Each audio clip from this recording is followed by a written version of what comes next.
हरे कृष्णा। राधे राधे। आज की वीडियो मोक्षदा एकादशी की व्रत कथा पर आधारित है। तो आइए कथा शुरू करते हैं।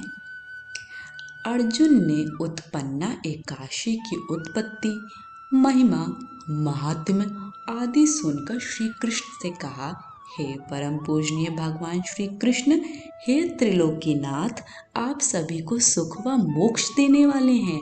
मैं आपको प्रणाम करता हूँ। हे प्रभु, आप कृपा करने वाले हैं।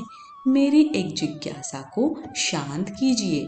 भगवान श्री कृष्ण ने कहा, हे अर्जुन, जो कुछ भी जानना चाहते हो निर्भय होकर कहो, मैं अवश्य ही तुम्हारी जिज्ञासा को शांत करूंगा। हे प्रभु, यह जो आपने मार्गशीर्ष माह के कृष्ण पक्ष की एकादशी के विषय में बताया है, उससे मुझे बड़ी ही शांति प्राप्त हुई। अब कृपा करके मार्गशीर्ष माह के शुक्ल पक्ष में जो एकादशी पड़ती है उसके विषय में भी बताने की कृपा करें। उसका नाम क्या है, उस दिन कौन से देवता की पूजा की जाती है और उसकी पूजन विधि क्या है, उसका व्रत करने से मनुष्य को क्या फल मिलता है। प्रभु, मेरे इन प्रश्नों का विस्तार सहित उत्तर देकर मेरी जिज्ञासा को दूर कीजिए। आपकी बड़ी कृपा होगी। अर्जुन की जिज्ञासा सुन श्री कृष्ण बोले, हे अर्जुन, तुमने बहुत ही श्रेष्ठ प्रश्न किया है, इसलिए तुम्हारा यश संसार में फैलेगा। मार्गशीर्ष माह के शुक्ल पक्ष की एकादशी अनेक पापों को नष्ट करने वाली है। संसार में इसे मोक्षदा एकादशी के नाम से जाना जाता है। इस एकादशी के दिन श्री दामोदर भगवान का धूप, दीप, नैवेद्य आदि से भक्ति पूर्वक पूजन करना चाहिए। हे कुंती पुत्र, इस एकादशी व्रत के पुण्य के प्रभाव से नरक में गए हुए माता, पिता, पितरादि को स्वर्ग की प्राप्ति होती है। इसकी कथा एक पुराण में इस प्रकार है, इसे ध्यान पूर्वक सुनो। वैखानस नाम का एक राजा प्राचीन नगर में राज करता था। उसके राज्य में चारों वेदों के ज्ञाता ब्राह्मण रहते थे। राजा अपनी प्रजा का पुत्रवत पालन किया करता था। एक रात्रि को स्वप्न में राजा ने अपने पिता को नरक की यातनाएं भोगते देखा। इस प्रकार का स्वप्न देखकर राजा बड़ा ही व्याकुल हुआ। वह बेचैनी से सुबह होने की प्रतीक्षा करने लगा। सुबह होते ही उसने ब्राह्मणों को बुलाकर उनके समक्ष अपने स्वप्न की बात बताई। हे ब्राह्मणों, रात्रि को स्वप्न में मैंने अपने पिता को नरक की यातनाएं भोगते देखा। उन्होंने मुझसे कहा है कि हे पुत्र, मैं घोर नरक भोग रहा हूँ, मेरी यहाँ से मुक्ति कराओ। जब से मैंने उनके यह वचन सुने हैं तब से मुझे चैन नहीं है। मुझे अब राज्य, सुख, ऐश्वर्य, हाथी घोड़े, धन, स्त्री, पुत्र आदि कुछ भी सुखदायक प्रतीत नहीं हो रहे हैं। अब मैं क्या करूं, कहाँ जाऊं? इस दुख के कारण मेरा शरीर तप रहा है। आप लोग मुझे किसी प्रकार का तप, दान, व्रत आदि बताएं जिससे मेरे पिता को मुक्ति प्राप्त हो।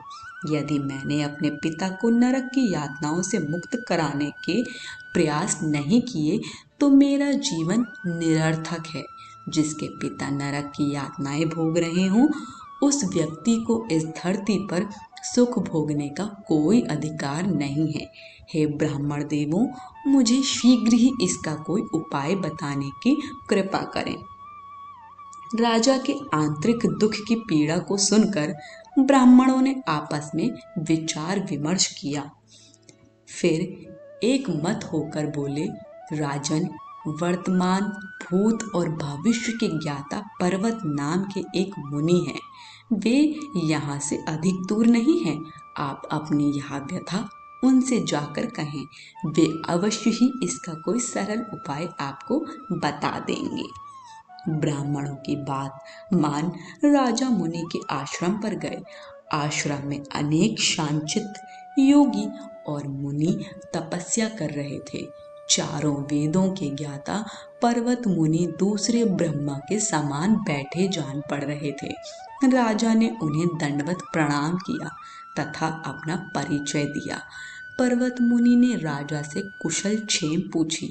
तब राजा ने बताया, हे मुनिवर, आपकी कृपा से मेरे राज्य में सब कुशल है, किंतु मेरे समक्ष अकस्मात ही एक ऐसी समस्या आ खड़ी हुई है जिससे मेरा हृदय बड़ा ही अशांत हो रहा है। फिर राजा ने मुनि को व्यथित हृदय से रात में देखे गए स्वप्न की पूरी बात बताई और फिर दुखी स्वर में बोला, हे महर्षि, अब आप कृपा कर मेरा मार्गदर्शन करें कि ऐसे में मुझे क्या करना चाहिए, कैसे मैं अपने पिता को नरक की यातना से मुक्ति दिलाऊं। राजा की बात पर्वत मुनि ने गंभीरता पूर्वक सुनी। फिर नेत्र बंद कर भूत और भविष्य पर विचार करने लगे। कुछ देर गंभीरता पूर्वक चिंतन करने के बाद उन्होंने कहा, राजन, मैंने अपने योग बल के द्वारा तुम्हारे पिता के सभी कुकर्मों का ज्ञान प्राप्त कर लिया है। उन्होंने पूर्व जन्म में अपनी पत्नियों में भेदभाव किया था। अपनी बड़ी रानी के कहने में आकर उन्होंने अपनी दूसरी पत्नी को ऋतुदान मांगने पर भी नहीं दिया था। उसी पाप कर्म के फल से तुम्हारा पिता नरक में गया है। यह जानकर वैखानस ने याचना भरे स्वर में कहा, हे ऋषिवर, मेरे पिता के उद्धार का आप कोई उपाय बताने की कृपा करें। किस प्रकार वे इस पाप से मुक्त होंगे। इस पर पर्वत मुनि बोले, हे राजन, मार्गशीर्ष मास के शुक्ल पक्ष में जो एकादशी होती है उसे मोक्षदा एकादशी कहते हैं। यह मोक्ष प्रदान करने वाली है। आप इस मोक्षदा एकादशी का व्रत करें और उस व्रत के पुण्य को संकल्प करके अपने पिता को अर्पित कर दें। एकादशी के पुण्य प्रभाव से अवश्य ही आपके पिता की मुक्ति होगी। पर्वत मुनि के वचनों को सुनकर राजा अपने राज्य को लौट आया और परिवार सहित मोक्षदा एकादशी का विधि पूर्वक व्रत किया। इस व्रत के पुण्य को राजा ने अपने पिता को अर्पित कर दिया।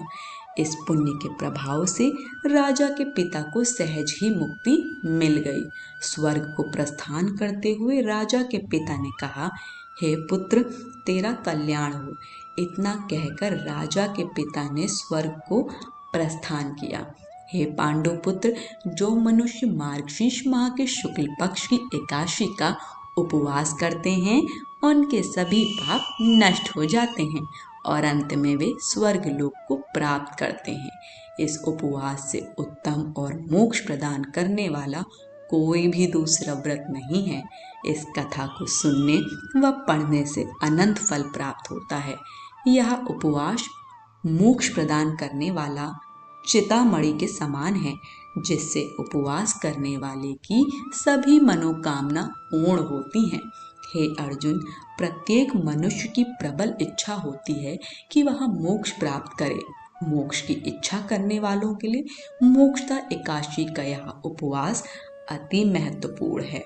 पिता के प्रति पुत्र के दायित्व का इस कथा से श्रेष्ठ दृष्टांत दूसरा कोई नहीं है। अतः भगवान श्री हरि विष्णु के निमित्त यह उपवास पूर्ण निष्ठा व श्रद्धा से करना चाहिए। कथा सार। यह पिता के प्रति भक्ति और दूसरों के लिए पुण्य अर्पित करने की श्रेष्ठ और पवित्र कथा है। इसका उपवास केवल उपवास करने वाले मनुष्य का ही नहीं अपितु उसके पितरों का भी भला करता है। अपने किसी सगे सहोदर मित्र बंधु को भी इस उपवास का फल अर्पण करने से उसके भी पापों व क्लेशों का नाश हो जाता है।